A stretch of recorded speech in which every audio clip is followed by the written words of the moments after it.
All right, welcome to the fourth episode of the Feonix Insider, where we talk about all things mobility, innovation, and health equity, and the work that we do together to break down barriers in transportation.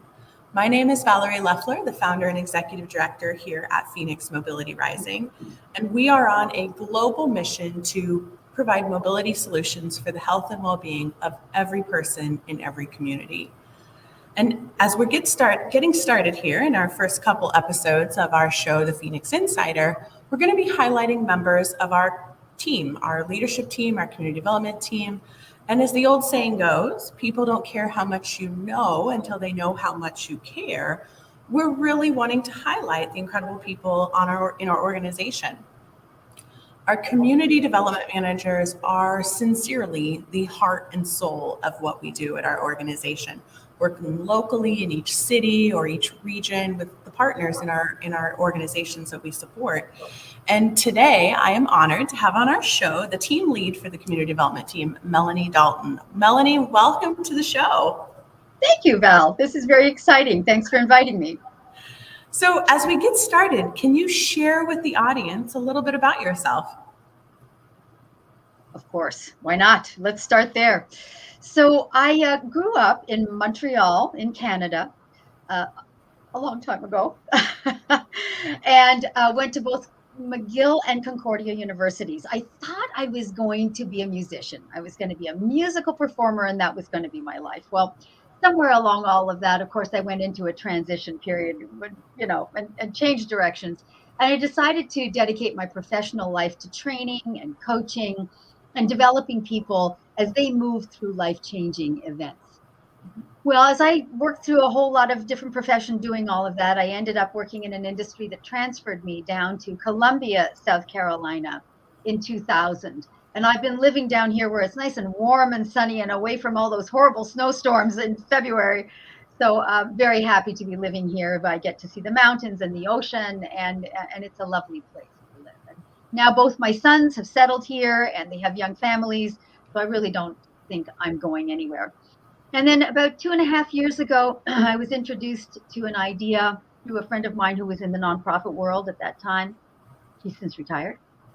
But she introduced me to this brand new little adventure called Feonix Mobility Rising. And I met you, Val, and I met, one of the other leaders in the company, Kate. And we started chatting about how were we going to make all of this work in Columbia, the AARP Ride at 50 Plus program. And here we are 2.5 years later, and I'm still here. So life is good. I sing all the time, so I get to still enjoy my music. But I do something in which I'm able to give back to the community that has embraced me so warmly. And so, Melanie, since you're talking about singing, what is your favorite song to sing?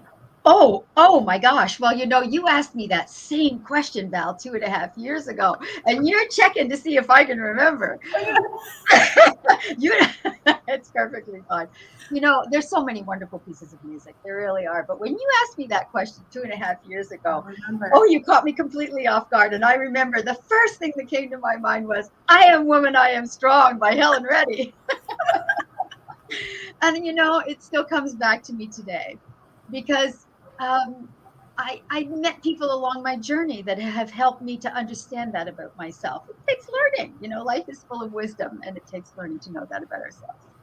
When I think as women, we so often sell ourselves short, or we think that to be heard, we have to wait for the right time. And so many times, I think as I'm growing and evolving just in this role, it's like you have to make that time happen many times. There isn't, if you wait, it will not come. And so I think that "I Am Woman, Here We Roar" by Helen Reddy is amazing. Yeah, it's an amazing song. So, go ahead. I was just going to tell you that, in time gone by, when I was doing something many years ago, I met a very wise lady, and she was an entrepreneur long before her time, of women really being out there. And she came to me for help, but at the end of the day, honestly, she provided me with far more help. She has been a real beacon in my life, and helped me to see that it's okay for women to want what they want and have what they have and be okay with all of that. So to your point, absolutely, we have the right to have good lives, no question. So what are some, and you just spoke of some, what would you say are some great resources or words of wisdom that have helped you along the way in your journey? I mean, just talking about how we grow and how we learn and how we, as professionals in this industry where we work with community partners and we work with corporate organizations and we work with volunteers and we work with team members, and then you're leading the team that is supporting all of these various aspects. What would you say are some great resources or words of wisdom that have helped you along the way? Oh my goodness. I think, Valerie, trusting ourselves as much as anything else. First of all, we have to have walked a path that has provided us with skills and knowledge that we've banked, inside of ourselves through the years of experience.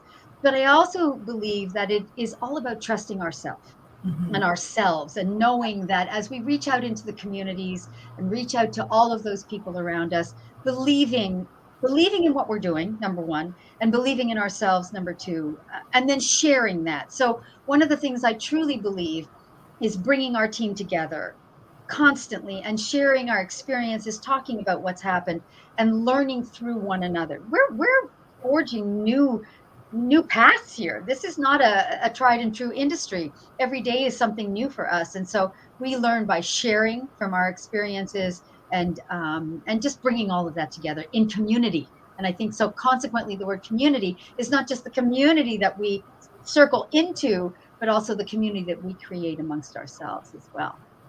I think that's a great point, Melanie. And I think the internally we all come from such different walks of life, if you will. I think Feonix as an organization in the transportation space, traditionally there's community regional planners, there's civil engineers, you've maybe got some folks who are economic development folks. And at Feonix, we really have individuals who worked in corporate. We have individuals who worked in food banks. We've had individuals who worked in publishing. We have, just about every industry: nursing, healthcare, education, disability advocacy, and the whole gamut. And I think that sense of community internally is so powerful when we learn from each other. And then likewise, as an organization, serving communities as large as Dallas and Detroit, but also as small as Lexington, Holmes County, or Beeville, Texas. And that diversity of experiences and that diversity of partners is what I think is the secret sauce that keeps us going. So all of that being said, complexity is the death of progress. So sometimes I think we get a little in our head. Sometimes we overanalyze. But what do you see are the future challenges and barriers, or current challenges in the transportation industry? There are various ones, and they're quite different. One of the primary barriers is being able to identify the needs. The needs of people, they're so broad. There's no one set of needs that we can possibly meet, because everybody's unique and every situation is unique. We're talking about rural, we're talking about urban, we're talking about social, we're talking about economic, we're talking about older adults, we're talking about youth and students and travelers and times of the, there's so many different factors, so that there's no cookie cutter solution to meet all of those different needs. And I think that as we look at investing in transportation as a universal subject, that complexity just keeps becoming more and more. When we think about transportation as an entire subject, or public transportation that was created a century or more ago, as transportation became something that could be viable, at large, people lived a certain way of life. Well, we don't do that anymore. Today, people are all over the place. They're, and all of the needs are different. So there's definitely that. Then there's the issue of informing and teaching. Well, if we have a process or a system that we want to teach, how do we get that out there? We look at, for example, we know that technology can influence and probably will influence how we lead transportation into the future. But then we look at the people who may most likely need access to transportation right now, that is the elderly and those in need. But they are the least likely to be able to learn through technology. So of course that's a barrier right now. That's difficult. As the decades go along, of course, that will diminish. But right now it exists and it's very, very obvious. And then, of course, doesn't matter, I don't think, what we talk about, but cost. Cost will always influence what we can and cannot do. The idea that we can continue to build infrastructure in public transportation as we know it today, I would say is probably non-existent. People are independent, they want to be autonomous, and our schedules, our time today is so micromanaged by ourselves, if not our jobs and everything else in life. We don't have time for public transportation anymore. And so I think that these are all factors that are going to be barriers and or challenges as we continue to move forward and think about how are we going to make transportation work as the universal subject. Well, and I think transportation and public transportation varies dramatically, and how the services that are in each community are rolled out are very unique. And I think that the role of public transportation, I think, will change. So there are communities and that where there is public transportation and it's fixed route and it comes every hour. And in those stops and in those scenarios, it is very challenging to encourage ridership without frequent stops and with long distances between routes. But there are a lot of communities that have established, routes that, there's, oh my gosh, the word is escaping me, but it's like an express path for certain high density corridors. And I think public transportation as it relates to subway or as it relates to train, I think there's a growing resurgence of interest in some of those things. But I think the challenge of public transportation with the fixed route and the long distances and between destinations, you're right, it is really tough, and you don't encourage choice riders. It's the folks who don't have any other options versus the folks who ride it as a choice. And I think the evolution of what public transportation looks like will change a lot. One of the things that you mentioned was cost, and I absolutely see that as a huge challenge.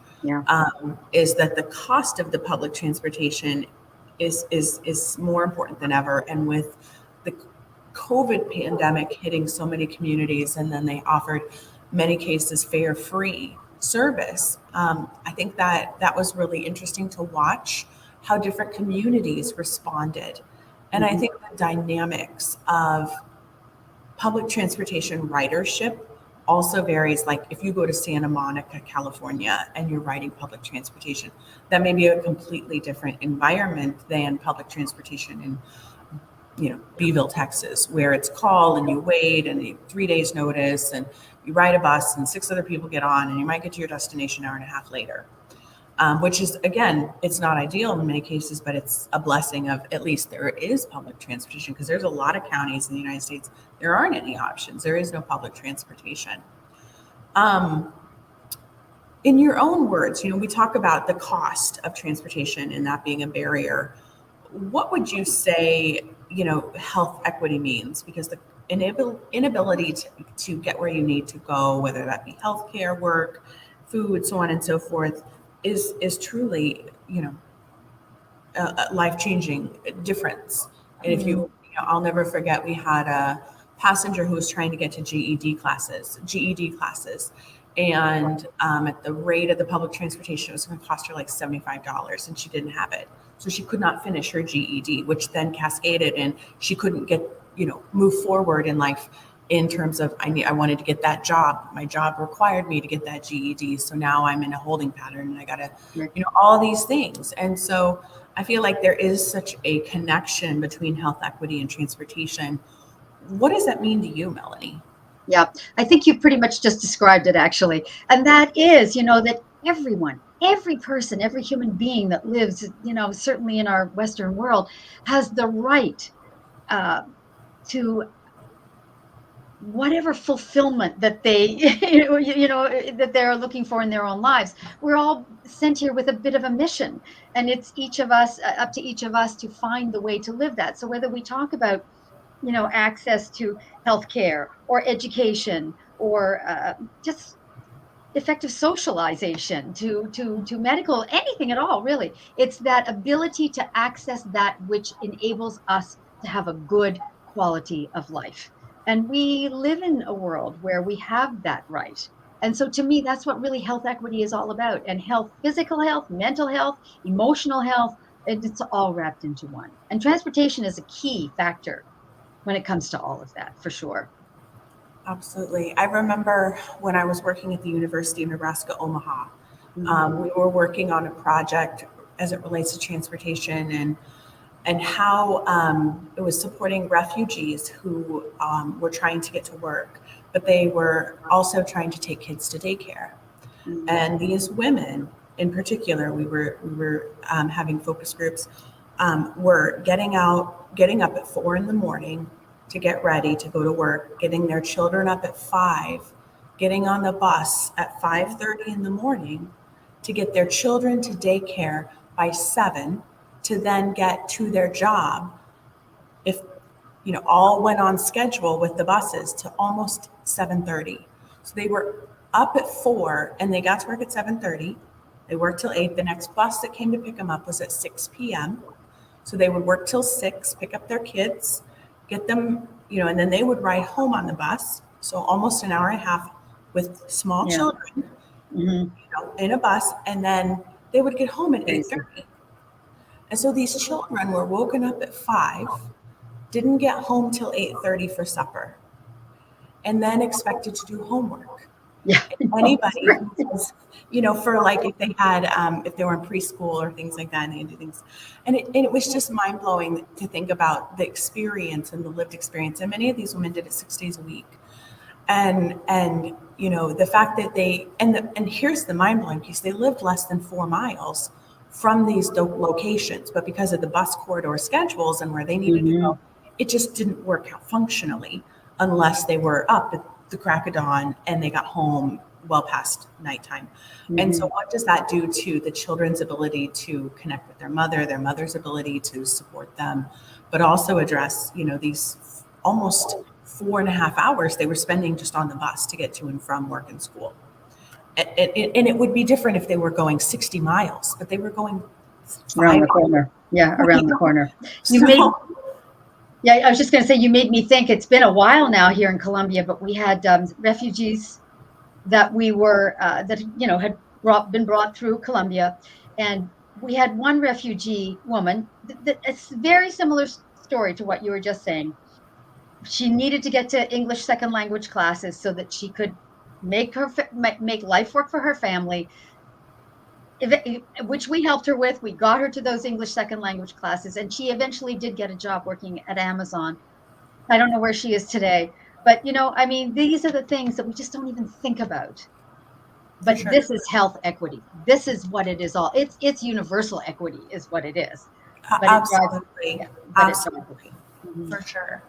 All right. So Melanie, you have been doing just a phenomenal job leading this project that we're working on with the FTA ICAM project. Yes. And we're reaching about the halfway point. So do you want to tell everybody a little bit about the project and kind of what's been cooking in the kitchen, if you will? Oh, a lot has been cooking. I mean, I'm telling you, it's like a Thanksgiving dinner in our kitchen, let me tell you, because there's so many moving parts. So I'll give you, for the listeners, I'll give you a little bit of a description on what this is. The Federal Transit Authority, known as the FTA, awarded the public transit system here in Colombia, known as the COMET, an innovative coordinated access and mobility, and I wrote that down so I'd remember, ICAM grant or a pilot project. And what this project was or has been created to do is to create and deploy a first mile, last mile shuttle service that attaches itself to the public transportation service. And the shuttle has been created or intended to provide 3 populations: older adults, veterans, and single parents, with better access to the bus system. So for example, we would send a driver to their home, pick them up, get them to the closest bus stop. They could get on the bus, go do whatever they needed to do, and then we would bring them back in return, all in relation to medical service. It was all in connection with medical services. So we knew we'd been awarded the grant. Of course, then COVID kicks in, and then all the complications of how the heck do you make this work? The Comet came to us, Feonix, and asked us to work with them because we have the technology, we have the platform to book the rides, to deploy the rides, to dispatch, to manage, and to provide the private part of this, or the first mile, last mile part. So it took us quite a lot of months to get all of that organized. Anyway, long story short, we were able to launch the program itself in July of this past summer, so 7 months ago.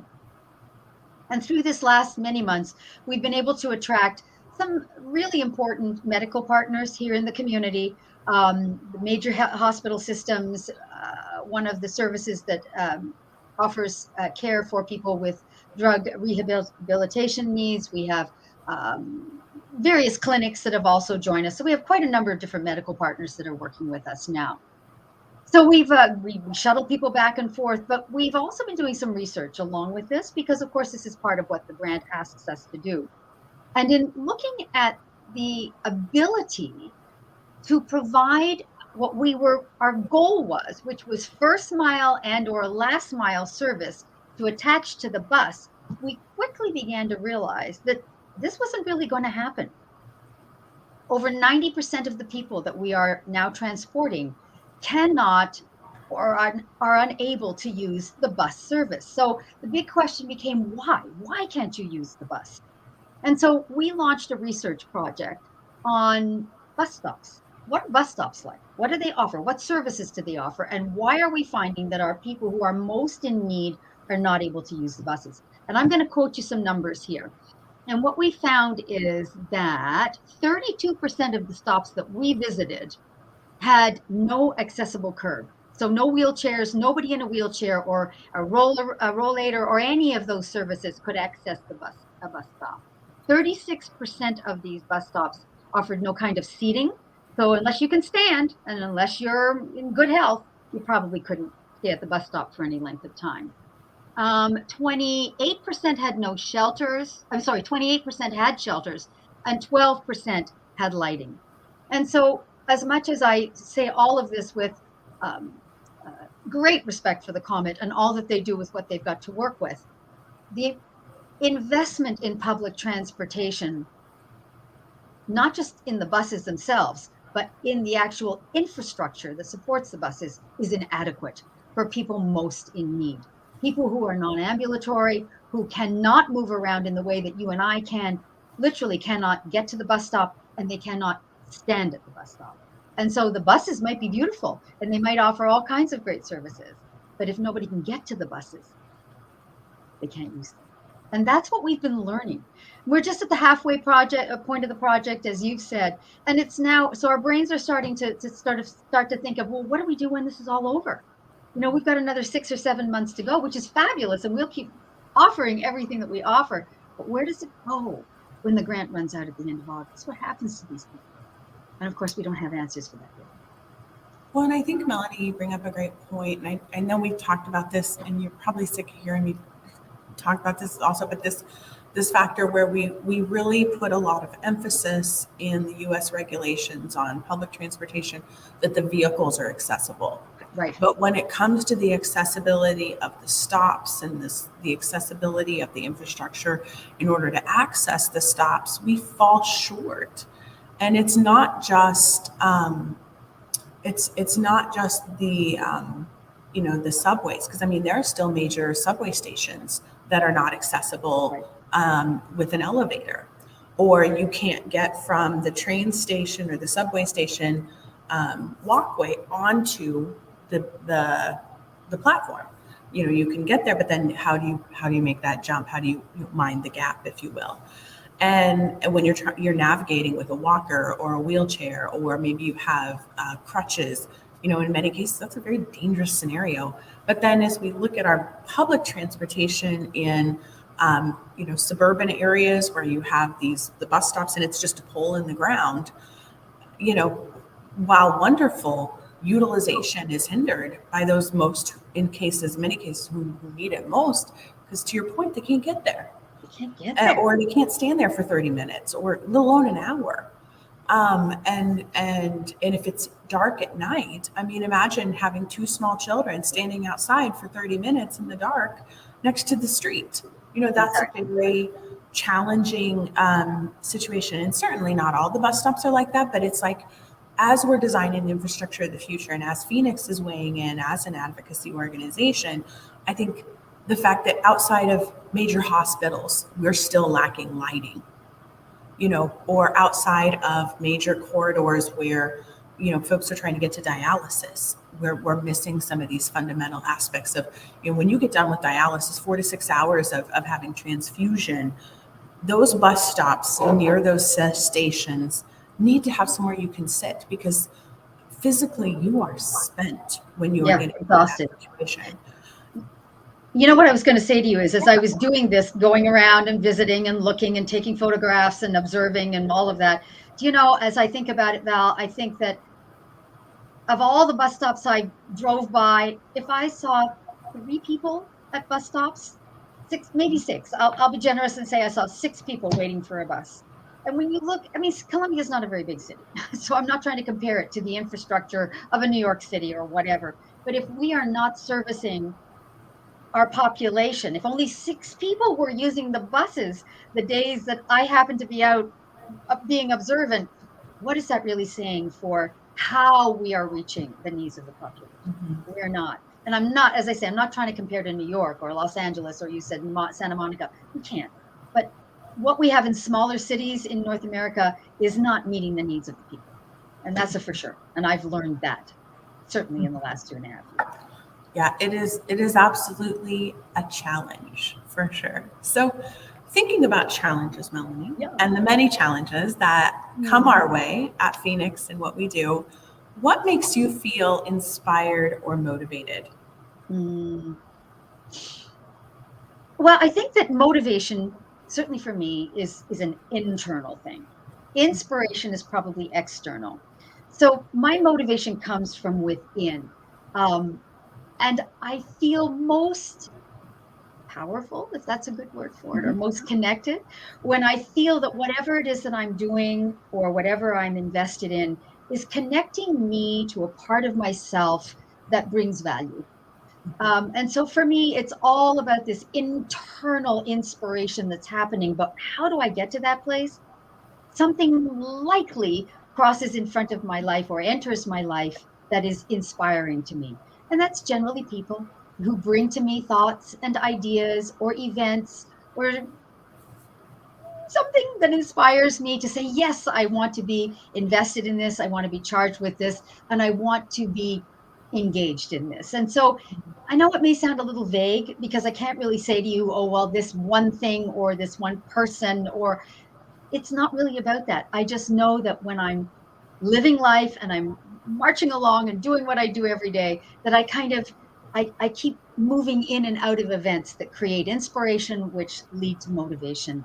And that definitely keeps me going. And I know when that motivation starts to dissipate or leave me a little bit, either I've reached the end of a journey, or it's time to crossroads in the journey, or I got to dig a little deeper in the journey because there's something not alive anymore. The fire is not alive. So I hope that answers your question, because it truly is an internal thing for somebody like me. And I think that's a great point. Everybody finds motivation and strength and energy differently, if you will, Mhm. and different things resonate. And I believe that, that sense of empowerment coming at the right time with different people who just, I'm going to say, light a fire, if you will, but just really, you know propel us forward in life, I think, are so powerful. And I know that some folks that we work with, they're just really like, what empowers me, it's data. Some people live for that data and that impact. And some folks in our team, it's that human connection with the impact stories and knowing that. So I think that that's beautiful, that everybody and every on our team have different ways of looking at that and feeling strength. Oh, for sure. And that's why we've come together as a team. I'll tell you one really inspiring moment that I've had in this job. When I took the job, it was like, where do I start? So I just started. And I just kept knocking on doors and going around, doing what I needed to do. And I was fortunate that within the first few months, I must have just knocked on the right door at the right time, because I met a wonderful gentleman in this community who has advocated for me, has assisted me, has supported me, has believed in what we are doing, and constantly reinforces on an ongoing basis. And, if I turn back to him and say, hey, I just need a little bit more over here, or what are your thoughts about over there? He always makes time for me. Always, always. And so that kind of a person is what I would call a champion, somebody Yep. who believes in what we are doing and continues to inspire or feed my inspiration, even if my motivation tends to slip a little bit because the other doors that I'm banging on aren't open. And I'm so grateful for him because he's still there, and he's not in my corner every day, but if I go knocking, he'll be there for me, and I know that.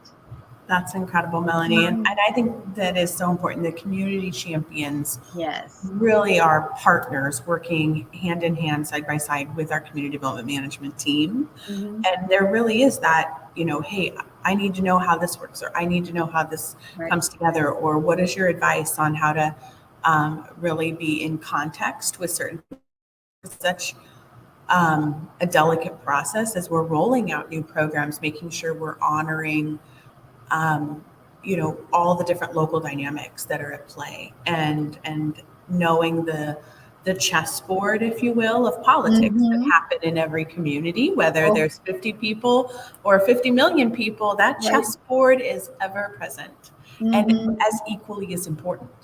So, all right, well, we're kind of coming up on times here. So let me ask you, maybe kind of skip to one of these final questions. If you could turn back time, Melanie, and Oh, talk to your 18-year-old self, what would you tell her?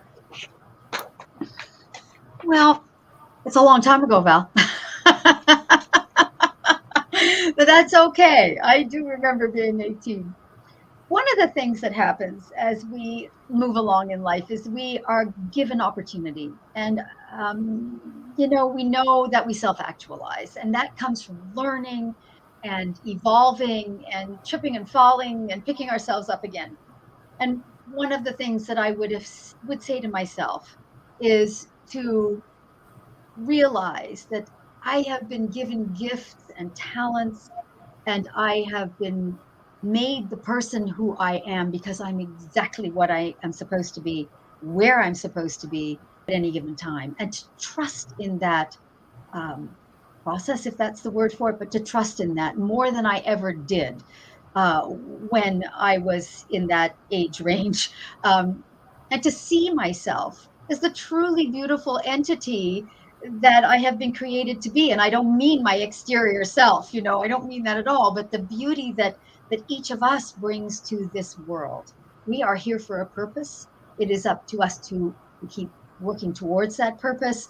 And sometimes you walk down a road and it doesn't feel like it's the right one, but then it just deeks over to another road and whatever. So I would just say, more than anything else, is to trust that we have been given all that we need, and to just let life keep evolving, and to give of ourselves every single day. And that would be what I would have said, what I would say to myself if I could roll back time, for sure. That's beautiful, Melanie, and incredible advice. I think 18, 28, 38, 58, 88. I think Yeah. truly just to keep reminding we're exactly who we are supposed to be in this moment. And Mm-hmm. you have what you need. Don't feel insecure about what you should have or should look like, or don't should yourself, if you will, That's and good. make yourself feel smaller. So, well, Melanie, as we close, do you have a favorite or most memorable passenger or driver story to share? I'm not sure that I have one. I've been, even though 2.5 years is not a super long time, it's a long time when we think about all the people that we have moved around. And I really don't think of one particular story. I think what's most important is that what we are accomplishing. And so that for me, what I come to is that we are helping people to live without fear and stress. when you cannot get to an appointment, when you cannot take care of your health or get groceries, or to your point, take your children where they need to be, or give them plenty of rest or whatever, then that creates a stress and a fear in life that inhibits people. And so what I believe that we do here in this community or in any of our communities is that we help to alleviate that. And so I do think of one little story. As we were working on one program, I connected with a young man who has cerebral palsy.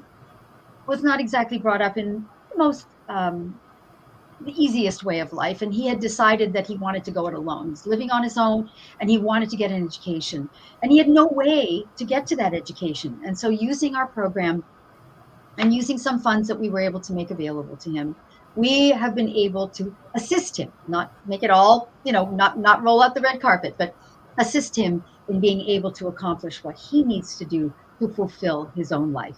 So if we talk about our passengers or our riders, that we're able to get to places where they really need to be for their health, whether we talk about our transportation providers who can earn a living and take care of themselves and their families, or if we talk about our volunteers who truly are in a place where they want to and need to give back to their community, we provide that for all of those people. And so that's my favorite story, Valerie, is that we provide universally for many different needs within our community.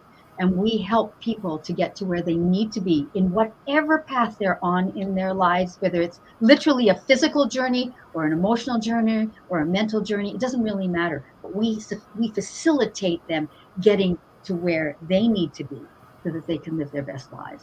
And that's really what we're all about. Well said. Well said, Melanie. Well, thank you so much for joining us today on some of our very first issues of the Feonix Insider. We appreciate your time and your leadership and all that you do at Feonix. And thank you to our audience for being here. We appreciate you joining us, and look for more episodes of the Feonix Insider coming soon. We will have another member of our team hosting for the next couple of weeks, as I will be out. But we just thank you so much. And if you want to get notifications of our next episode, please subscribe to our Facebook or YouTube channel. And we would love to share more with you. Melanie, again, thank you so much for your time today. Valerie. And everybody, I hope you have a wonderful afternoon. Thank you. Have a great day, everyone. Thank you. Bye-bye.